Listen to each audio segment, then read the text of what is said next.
नागपूरच्या हिंगणा पोलीस ठाणे हद्दीत गुंगाव परिसरात 2 वर्षांच्या मुलीवर कुत्र्यांनी हल्ला केला। धक्कादायक बाब म्हणजे या हल्ल्यात जखमी मुलीचा जागीच मृत्यू झाला।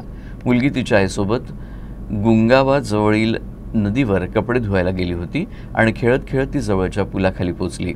इथंच तिच्यावर कुत्र्यांनी हल्ला केला। पोलिसांनी मृतदेह शवविच्छेदनासाठी पाठवला असून तपास सुरू आहे।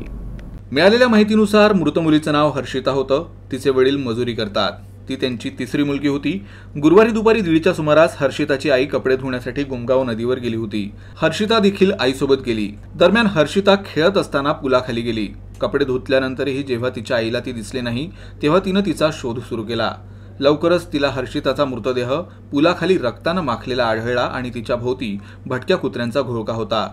लागलीच माहिती पोलिसांना देण्यात आली। पोलिसांनी घटनास्थळी धाव घेतली आणि मुलीचा मृतदेह हस्तगत करून शवविच्छेदनासाठी रुग्णालयात पाठवला। हिंगणा पोलिसांनी गुन्हा दाखल करून तपास सुरू केलाय। या दुर्दैवी घटनेनंतर स्थानिक नागरिकांमध्ये भीती आणि संतापाचं वातावरण आहे।